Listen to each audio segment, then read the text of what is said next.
Abu Bakar radhiyallahu anhu adalah orang dewasa pertama yang masuk Islam, tetapi bukan itu saja, Rasulullah juga memujinya karena cara penerimaan ajakan Rasulullah untuk memeluk Islam.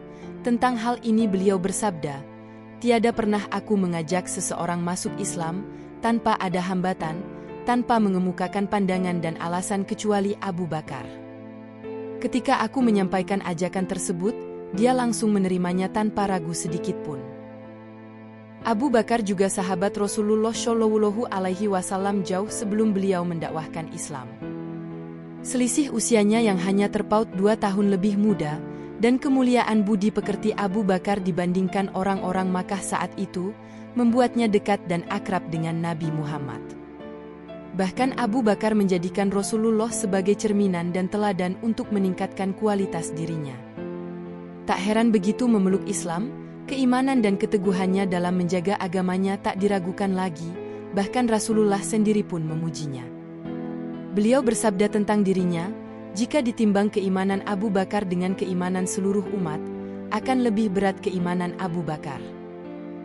Hadis riwayat Imam Baihaqi dalam As-Shib. Masih banyak lagi pujian Nabi Muhammad terhadap Abu Bakar, misalnya, pemimpin jamaah di surga, semua pintu surga akan memanggilnya untuk memasukinya, orang pertama yang masuk surga dari umat Nabi Muhammad. Kegigihan Abu Bakar radhiyallahu anhu dalam menjalankan dan mendakwahkan agamanya. Abu Bakar adalah salah seorang yang sangat dihormati di kalangan orang-orang Makkah, selain karena kemuliaan budi pekertinya, kejujuran, kecerdasan, kecakapan, berkemauan keras, pemberani dan dermawan. Dia juga berasal dari keturunan yang mulia dari bangsa Quraisy. Nasab kedua orang tuanya bertemu dengan nasab Rasulullah Shallallahu Alaihi Wasallam pada Murrah bin Ka'ab, kakeknya. Namun demikian, pilihannya untuk masuk agama Islam membuat orang-orang Makkah mengabaikan kedudukan dan kemuliaannya tersebut. Tidak mudah bagi Abu Bakar untuk menjalankan ibadah sebagaimana sahabat-sahabat yang mula-mula memeluk Islam, gangguan dan siksaan juga dialaminya. Ketika penganiayaan dan tekanan semakin dahsyat, dia meminta izin kepada Rasulullah untuk berhijrah ke Habsyi, dan Rasulullah pun mengizinkannya.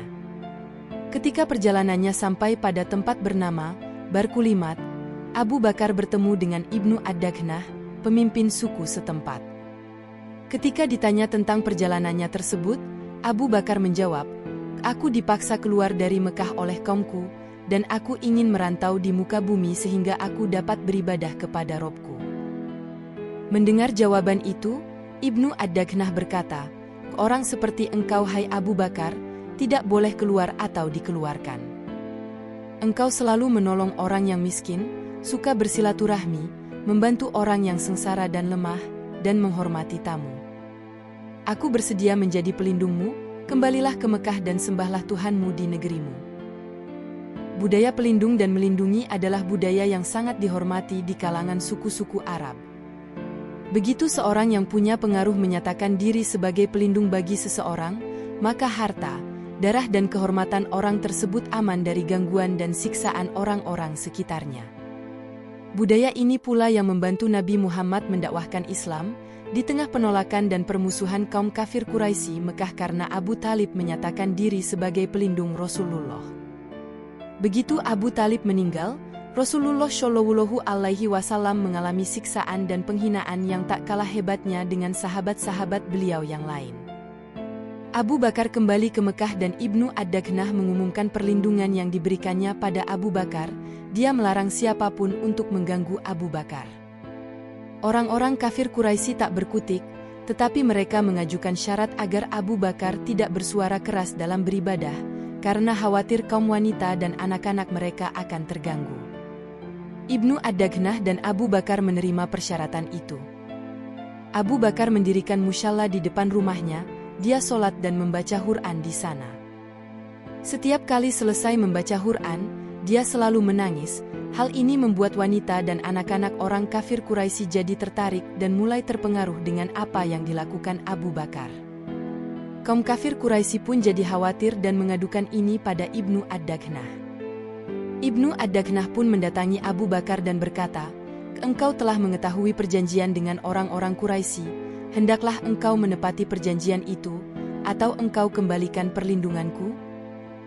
Dengan jawaban yang menunjukkan keteguhan imannya, Abu Bakar pun menjawab, "Aku kembalikan janji perlindunganmu, dan aku ridha dengan perlindungan Allah Subhanahu wa Ta'ala." Mulailah Abu Bakar mengalami tekanan dan siksaan dalam beribadah kepada Allah Subhanahu wa Ta'ala sebagaimana sebelumnya. Setelah memeluk Islam, Abu Bakar radhiyallahu anhu mengurangi aktivitas perdagangan yang sebenarnya cukup sukses dan mengabdikan waktu, tenaga dan hartanya untuk agama yang diyakini kebenarannya itu. Tercatat beberapa sahabat utama menjadi Muslim karena ajakan Abu Bakar, seperti Utsman bin Affan, Zubair bin Awam, Sa'ad bin Abi Waqqash, Talhah bin Ubaidillah, Abu Ubaidah bin Jarrah, dan Abdurrahman bin Auf. Mereka ini adalah sebagian dari 10 orang sahabat yang dijamin akan masuk surga sebagaimana diberitakan Nabi Muhammad Shallallahu Alaihi Wasallam pada Aisyah radhiyallahu anha. Selain itu, Utsman bin Maz'un, Abu Salamah bin Abdul Asad, Al-Arkam bin Abil Arkam juga mengikuti ajakan Abu Bakar untuk masuk Islam pada periode awal. Abu Bakar juga mengorbankan hartanya untuk menebus dan membebaskan budak-budak yang disiksa oleh tuannya karena memeluk agama Islam. Di antaranya adalah Bilal bin Rabah dan ibunya, Amar bin Farikhah, ibu dari Jubais, budak wanita dari Bani Muamil dan Hammamah, Zanirah budak Umar bin Khattab, dan lain-lain. Sikap Abu Bakar atas perjanjian Hudaybiyah. Dikukuhkannya perjanjian Hudaybiyah antara Nabi Muhammad dan orang-orang Quraisy, meninggalkan banyak kegelisahan pada umat Islam, bahkan pada sahabat selevel Umar bin Khattab, karena secara sepintas perjanjian Hudaybiyah itu cenderung menguntungkan orang-orang Quraisy dan merugikan umat Islam. Hanya Abu Bakar yang yakin 100% atas keputusan Rasulullah. Bahkan ia memberikan jawaban yang sama persis dengan beliau, ketika Umar yang kritis sempat mempertanyakan keputusan Rasulullah menerima perjanjian ini. Abu Bakar memberikan nasihat pada Umar bin Khattab karena sikapnya tersebut, "Patuhlah engkau pada perintah dan larangan Rasulullah sampai engkau meninggal dunia. Demi Allah, beliau berada di atas kebenaran." Sikap Abu Bakar ini sama persis dengan sikapnya ketika Rasulullah memberitakan peristiwa Isra dan Miraj yang menggemparkan itu kepada masyarakat Quraisy. Sikap yakin sepenuhnya atas benarnya perkataan, serta keputusan Nabi Muhammad, tanpa setitik pun ada kesangsian. Karena sikapnya pada peristiwa Isra dan Miraj ini, Abu Bakar digelari Nabi Muhammad As-Siddiq. Ketika sebagian besar sahabat merasakan kekalahan dengan adanya perjanjian Hudaybiyah ini, Abu Bakar justru berpendapat lain. Ia berkata, "Tidak ada kemenangan yang lebih besar daripada kemenangan pada perjanjian Hudaybiyah, akan tetapi kebanyakan orang berpikir pendek mengenai apa yang terjadi antara Nabi Muhammad dengan Robnya. Sedangkan para hamba saat itu tergesa-gesa." Beliau tidak tergesa-gesa seperti ketergesaan hamba yang lainnya, sampai beliau menyampaikan semua urusan sebagaimana beliau kehendaki bersama Rasulullah. Tetapi Rasulullah tidak terlihat. Kedekatan dan kecintaan Abu Bakar terhadap Nabi Muhammad tidak diragukan lagi, bahkan telah terjalin sebelum Nabi Muhammad diangkat menjadi nabi dan mengemban risalah Islam. Maka tak heran ketika Nabi Muhammad mengalami tekanan dan siksaan, Abu Bakar pun ikut merasakan kesedihan dan luka, bahkan lebih dalam dirasakan dibanding bila ia sendiri yang mengalaminya. Setelah turunnya surat Al-Lahab, Ummu Jamil, istri Abu Lahab yang dikatakan sebagai pembawa kayu bakar dalam surah tersebut, begitu marah kepada Rasulullah. Dengan membawa batu besar ia datang menghampiri Nabi Muhammad yang saat itu sedang duduk bersama Abu Bakar. Abu Bakar menangis melihat niat Ummu Jamil tersebut. Tetapi Rasulullah menenangkannya dengan mengatakan, "Biarkan saja, ia tidak melihatku." Benar saja, setelah dekat Ummu Jamil berkata kepada Abu Bakar, "Hai Abu Bakar, di mana kawanmu si Muhammad itu?" Aku dengar ia menyindirku dengan mengatakan, dan istrinya, si pembawa kayu bakar, di lehernya ada tali dari sabut. Demi Allah jika aku menjumpainya, pasti akan aku pukul dengan batu ini. Itulah Abu Bakar, Rasulullah yang ingin disakiti, itu pun telah membuatnya sedih. Dalam perjalanan hijrah bersama Rasulullah Shallallahu Alaihi Wasallam. Setelah berlangsungnya Bayatul Aqabah kedua, atau juga dikenal dengan Bayatul Aqabah Kubra, Rasulullah menghimbau kaum muslimin untuk berhijrah ke Madinah. Sebagian besar berangkat dengan sembunyi-sembunyi, tetapi ada juga yang terang-terangan seperti Umar bin Khattab. Sebagian sahabat yang telah berhijrah ke Habasyah ada yang langsung berangkat ke Madinah. 2 bulan lebih setelah Bayatul Aqabah Kubra tersebut, hampir semua kaum muslimin telah meninggalkan Makkah menuju Madinah, kecuali beberapa orang yang diberikan keringanan rukhsah untuk tidak berhijrah. Ketika Abu Bakar meminta izin Rasulullah untuk berhijrah, beliau bersabda, "Tundalah keberangkatanmu, sesungguhnya aku masih menunggu izin bagiku untuk berhijrah, dan kita akan berangkat bersama-sama." "Demi bapakku menjadi taruhannya," kata Abu Bakar, "dalam keadaan seperti ini engkau masih menunggu izin?" Memang benar firman Allah Subhanahu wa Ta'ala, Rasulullah tidaklah mengatakan atau melakukan sesuatu karena hawa nafsunya, tetapi semua itu adalah atas wahyu dan petunjuk dari Allah. Wa ma ayantiku anil hawa'a, in huwa illa wahyu yuha.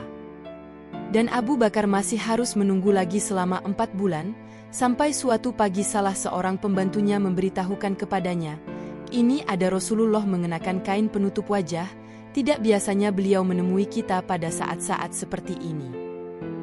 Abu Bakar berkata, "Demi ayah dan ibuku sebagai jaminannya, beliau tidak akan menemui aku di saat seperti ini kecuali ada urusan yang sangat penting." Nabi Muhammad sampai di pintu rumah Abu Bakar dan meminta izin untuk masuk. Setelah diizinkan, beliau segera masuk dan berkata, "Aku sudah diizinkan untuk pergi berhijrah. Demi ayah dan ibuku sebagai jaminannya, ya Rasulullah, apakah aku harus menyertai engkau dalam perintah berhijrah tersebut?" "Benar," kata Rasulullah. Hati Abu Bakar menjadi gembira. Sungguh suatu kehormatan dan kemuliaan menyertai Nabi Muhammad dalam hijrah ke Madinah. Beliau merancang beberapa langkah yang akan ditempuh dalam hijrah kali ini, demi mengantisipasi berbagai kemungkinan. Setelah itu beliau pulang. Pada awal malam di hari itu, beberapa orang tokoh kaum Quraisy mengepung rumah Nabi Muhammad dengan niat bulat untuk membunuh beliau. Menjelang tengah malam, beliau berkata kepada Ali bin Abi Thalib, "Tidurlah engkau di atas tempat tidurku, berselimutlah dengan mantelku warna hijau yang berasal dari Hadramaut ini. Tidurlah dengan berselimut mantel ini. Sungguh engkau akan tetap aman dari gangguan mereka yang engkau khawatirkan itu." Ali melaksanakan perintah Rasulullah tersebut, dan beliau keluar melewati kepungan para tokoh Quraisy tersebut. Bahkan beliau sempat menaburkan pasir di atas kepala mereka yang dalam keadaan tertidur. Riwayat lain menyebutkan mereka tidak tertidur, tetapi tidak bisa melihat Nabi Muhammad yang melewati mereka dan tidak merasakan pasir yang ditaburkan di atas kepala mereka. Nabi Muhammad bergegas menuju rumah Abu Bakar yang telah siap menunggu dengan gelisah. Kemudian mereka berdua berjalan ke arah selatan, arah menuju Yaman, bukan ke arah utara yang menuju ke Madinah. Setelah menempuh sekitar 8 km, mereka sampai di Gunung Sur dan mendakinya. Abu Bakar memapah Nabi Muhammad yang tampak sangat kelelahan, apalagi beliau tidak mengenakan alas kaki. Di puncak gunung, mereka menemukan gua Sur dan bermaksud bersembunyi di dalamnya. Abu Bakar berkata kepada Nabi Muhammad, "Demi Allah, janganlah engkau masuk ke dalamnya sebelum aku memasukinya. Jika ada sesuatu yang tidak beres di dalamnya, biarlah aku yang terkena, asalkan tidak mengenai engkau." Abu Bakar memasuki gua dan membersihkan ruangannya. Ia melihat sebuah lubang, karena khawatir akan keluar binatang berbisa dari dalamnya, ia merobek sebagian mantelnya untuk menutup lubang tersebut, baru kemudian mempersilahkan Nabi Muhammad memasukinya. Abu Bakar menutupi lubang tadi dengan kakinya, dan Nabi Muhammad berbaring dengan berbantalkan paha Abu Bakar dan beliau langsung tertidur. Tiba-tiba Abu Bakar merasakan sengatan di kakinya yang menutupi lubang tadi, mungkin ular atau kalajengking, dan ia merasa sangat kesakitan. Tetapi ia tidak mau menggerakkan kakinya karena takut akan membangunkan Rasulullah. Ia berusaha keras menahan rasa sakit, hingga air matanya menetes mengenai pipi Rasulullah, dan beliau terbangun. "Apa yang terjadi denganmu, wahai Abu Bakar?" tanya Rasulullah. "Demi ayah dan ibuku sebagai jaminannya, ya Rasulullah, aku digigit binatang berbisa." Nabi Muhammad bangkit dari tidurnya dan memeriksa kaki Abu Bakar. Beliau meludahi kaki yang terluka tersebut, dan seketika sakit yang dirasakan Abu Bakar menghilang. Mereka berdua bersembunyi di dalam gua Sur selama 3 hari. Setiap malam Abdullah bin Abu Bakar datang ke gua tersebut untuk menemani dan menceritakan keadaan di Makkah, layaknya seorang mata-mata melaporkan tugasnya. Amir bin Fuhairah, salah seorang pelayan Abu Bakar, menggembalakan domba-dombanya di kaki gunung tersebut dan mengantarkan susu ke gua untuk minuman mereka. Menjelang fajar, Abdullah segera kembali ke Makkah, dan Amir bin Fuhairah menggiring domba-dombanya di belakangnya sehingga menghilangkan jejak kaki yang dibuat Abdullah. Sebenarnya ada beberapa orang Quraisy yang sempat mendaki gunung dan menemukan gua Sur. Abu Bakar berbisik kepada Nabi Muhammad, "Wahai Nabi Allah, andai kata mereka mendongakkan pandangannya, tentulah mereka akan melihat kita." "Diamlah, wahai Abu Bakar," kata Rasulullah dengan berbisik juga, "Dua orang, dan yang ketiga adalah Allah." Sebagian riwayat menyebutkan, di atas pintu goa tersebut terdapat sarang burung merpati, dan pintu goa tertutup dengan sarang laba-laba, yang walaupun laba-laba tersebut baru saja membuatnya, tetapi keadaannya seperti sarang yang telah lama berada di situ. Karena itu akal mereka tertipu, logika mereka membantah kalau ada orang di dalam goa. Semua itu adalah cara Allah untuk melindungi hamba-hamba yang dikasihinya. Setelah 3 hari berlalu, mereka melanjutkan perjalanan ke Madinah disertai oleh Amir bin Fuhairah, dengan penunjuk jalan Abdullah bin Uraikid, yang ketika itu masih beragama jahiliyah, tetapi merupakan orang yang dapat dipercaya, sehingga Abu Bakar memilihnya. Abu Bakar mempunyai kebiasaan duduk membonceng di belakang Nabi Muhammad, dan ia seseorang yang cukup dikenal di kawasan Jazirah Arabia. Ketika bertemu beberapa orang yang mengenalnya dalam perjalanan hijrah itu, mereka bertanya, "Siapakah orang yang di depanmu itu?" Abu Bakar selalu menjawab, "Dia orang yang menunjukkan jalan kepadaku." Tentunya Abu Bakar tidak berbohong dengan jawabannya itu, walaupun orang yang menanyakannya mempunyai persepsi yang berbeda atas jawabannya tersebut.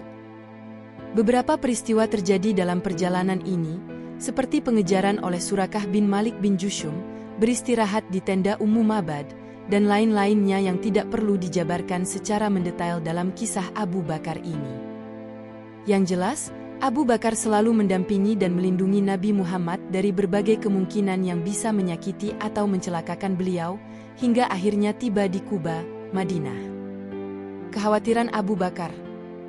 Walaupun menjadi sahabat utama dan pilihan Rasulullah, bahkan jelas-jelas beliau menyampaikan bahwa ia dijamin masuk surga, bahkan 8 pintu surga memanggilnya untuk memasukinya, tetapi semua itu tidak menjadikannya sombong dan merasa telah suci. Bahkan ia sendiri seringkali merasakan kekhawatiran.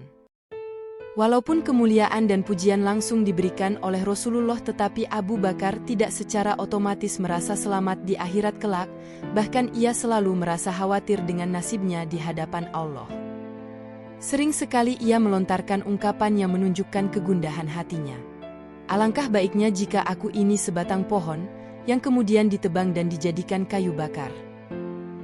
Alangkah baiknya jika aku ini sebatang rumput, yang akan habis begitu saja dimakan ternak." Ketika sedang berada di suatu kebun dan melihat seekor burung yang sedang berkicau, dia berkata, "Wahai burung, sungguh beruntungnya engkau makan, minum dan terbang di antara pepohonan penuh kebebasan tanpa perasaan takut akan hari kiamat. Andai Abu Bakar menjadi seperti engkau, wahai burung, telah aku anggap benar padahal sebenarnya tidak." Suatu saat Ummul Mukminin Aisyah radhiyallahu anha melihat keadaan ayahnya, Abu Bakar yang saat itu menjabat sebagai khalifah, dalam keadaan sangat gelisah, seperti ada beban amat berat yang ditanggungnya. Karena itu ia bertanya, "Wahai ayahku, apakah engkau tengah menghadapi suatu kesusahan?" Abu Bakar hanya memandang putrinya tanpa memberikan jawaban. Keesokan harinya, ia memanggil putrinya itu dan berkata, "Wahai Aisyah, bawalah padaku buku catatan tentang sikap, perbuatan, dan ucapan Nabi Muhammad hadis yang telah kuberikan kepadamu dulu." Abu Bakar memang telah menghimpun tentang sikap, perbuatan dan ucapan Nabi Muhammad yang di kemudian hari disebut Al-Hadis. Buku catatan tersebut diberikan kepada putrinya untuk disimpan. Aisyah datang dengan membawa buku catatan tersebut. Setelah buku itu diserahkan, Abu Bakar segera membakarnya dan berkata, "Wahai Aisyah, buku yang kubakar tersebut mengandung banyak riwayat tentang Nabi Muhammad yang kukumpulkan dan kuperoleh dari orang-orang yang berbeda. Aku khawatir, jika aku telah meninggal kelak, aku meninggalkan sebuah riwayat yang kuanggap benar, padahal sebenarnya tidak, dan aku harus menanggung akibatnya." Mungkin suatu kehati-hatian yang berlebihan, karena Abu Bakar adalah sahabat Nabi Muhammad yang paling dekat, bahkan sejak beliau belum diangkat menjadi Rasul, tentunya ia sangat tahu tentang beliau. Apalagi sewaktu Nabi Muhammad masih hidup, ia diberi tugas untuk berfatwa atau menjawab atas masalah umat, seperti halnya Umar, Utsman, Ali, Abdurrahman bin Auf, Ubay bin Ka'ab, Abdullah bin Mas'ud, Muadz bin Jabal, Abu Musa al-Asy'ari dan Abu Darda. Tetapi justru inilah salah satu wujud tingginya nilai keimanan Abu Bakar yang dipuji oleh Nabi Muhammad. Gaji Abu Bakar sebagai Khalifah Rasulullah. Abu Bakar bekerja sebagai pedagang kain di pasar untuk memenuhi kebutuhan keluarganya. Sesaat setelah dibayat sebagai Khalifah, Abu Bakar mengambil dagangannya dan berangkat ke pasar sebagaimana biasanya. Melihat keadaan ini, Umar bin Khattab berkata, "Apabila engkau sibuk dengan perdaganganmu, bagaimana dengan urusan kekhalifahan? Kalau tidak berdagang kain, bagaimana aku akan menafkahi anak istriku?" Jawab Abu Bakar, "Marilah kita menemui Abu Ubaidah, yang diberi gelar Nabi Muhammad Aminul Ummah, yaitu orang kepercayaan umat," kata Umar, "dia akan menetapkan gaji bagimu dari Baitul Mal." Mereka berdua pergi menemui Abu Ubaidah yang memang dipercaya Nabi Muhammad memegang Baitul Mal. Setelah mendengar penjelasan Umar, Abu Ubaidah menetapkan tunjangan bagi Abu Bakar sebagai khalifah, sebagaimana tunjangan seorang muhajir yang tidak mempunyai penghasilan tetap. Suatu ketika istri Abu Bakar ingin sekali makan manisan, tetapi Abu Bakar berkata kalau ia tidak mempunyai uang lagi. Maka istrinya berkata, "Kalau engkau mengizinkan, aku akan menyisihkan uang dari belanja setiap harinya, sehingga dalam beberapa hari akan terkumpul cukup uang untuk membeli manisan." Abu Bakar menyetujui usul istrinya ini. Setelah beberapa hari, istrinya menyerahkan kepadanya uang yang terkumpul untuk membeli bahan-bahan manisan. Setelah menerima uang tersebut, Abu Bakar justru ragu untuk membelanjakannya. Ia berkata, "Dari pengalaman ini, aku jadi tahu kalau kita memperoleh tunjangan yang berlebihan dari Baitul Mal. Karena itu uang tersebut tidak jadi dibelikan bahan manisan, tetapi disetorkan kembali ke Baitul Mal." Dan ia berpesan kepada Abu Ubaidah agar tunjangannya dikurangi sebanyak yang dikumpulkan istrinya setiap harinya. Sebelum meninggal, Abu Bakar berpesan kepada putrinya, yang adalah istri Rasulullah Shallallahu Alaihi Wasallam, Aisyah radhiyallahu anha, agar setelah kematiannya, barang yang diperolehnya dari Baitul Mal sebagai khalifah diserahkan kepada khalifah penggantinya. Ia juga berkata pada Aisyah, "Sebenarnya aku tidak ingin mengambil apapun dari Baitul Mal, tetapi Umar telah mendesakku untuk mengambil tunjangan agar aku tidak disibukkan dengan perdaganganku dan mengurus keadaan kaum muslimin. Aku tidak punya pilihan lain sehingga terpaksa aku menerima dari Baitul Mal. Karena itu, kuserahkan kebunku kepada Baitul Mal sebagai pengganti uang tunjangan yang telah kuterima selama ini." Ketika wasiat ini ditunaikan dan Umar bin Khattab menerimanya, ia berkata, "Semoga Allah merahmati Abu Bakar, sungguh dia telah menunjukkan jalan yang sulit untuk diikuti pengganti-penggantinya." Satu riwayat mengatakan, peninggalan Abu Bakar adalah seekor unta betina, sebuah mangkuk dan seorang hamba sahaya, tanpa dinar dan dirham sebuah pun. Riwayat lain mengatakan hanya sebuah selimut dan riwayat lainnya lagi hanya sebuah permadani. Wallahu alam. Sekian kisah tentang Abu Bakar yang dijamin masuk surga oleh Rasulullah karena pengabdiannya dan keteguhannya dalam membela Islam. Semoga kisah ini bisa bermanfaat bagi kita semua.